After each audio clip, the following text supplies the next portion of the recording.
hypnosis certainly overlaps with meditative practice.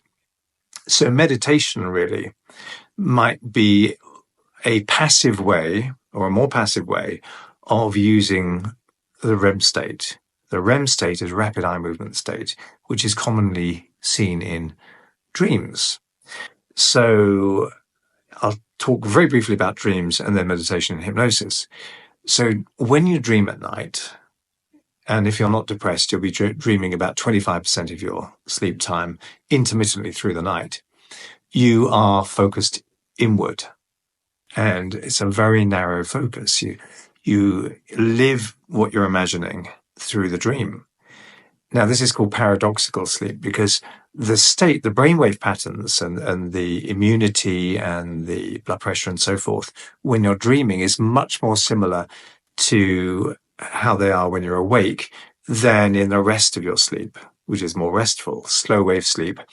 You are much more relaxed. But when you're dreaming, it's a little bit like being awake. So if we dream too much, then we can wake up feeling tired, even though we've had 8 hours sleep.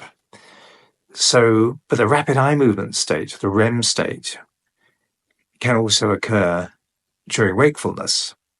So it occurs during hypnosis and meditation, but also during shock. If you're in a road traffic accident and, it's everything's pandemonium and chaos, suddenly you're catapulted into an alternative state of mind in which perhaps reality seems to slow down. Everything goes dreamlike and you're wide opening to programming, hypnotic programming. So this is how people become traumatized. Afterwards, you might find that just seeing a car reactivates the pattern of fear, like a post-hypnotic suggestion. So what I'm trying to say here is, and I will get around to the question, is that the REM state can happen outside of sleep. And it's also used for instinctual programming.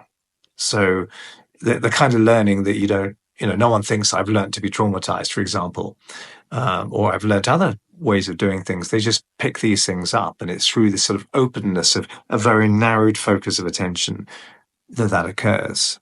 So I would say that both meditation and hypnosis use the REM state, okay, knowingly or otherwise, because they'll either have you focusing outward very, very tightly on something so that your focus is narrowed on one external object, or they'll have you focus inward.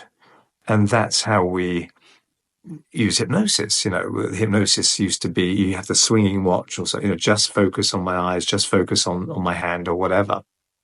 In meditation, someone may be asked to focus on an image or a candle flickering. So, we start to see the overlaps. Now, I would say that generally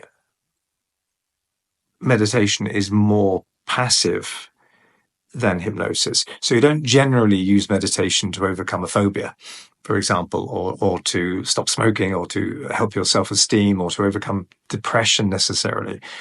The side effect of meditation may be some of these things, but that isn't necessarily its goal. Its stated purported goal may be to develop the human being in some way as part of a comprehensive spiritual development, whereas hypnosis is more sort of like medicine for the mind.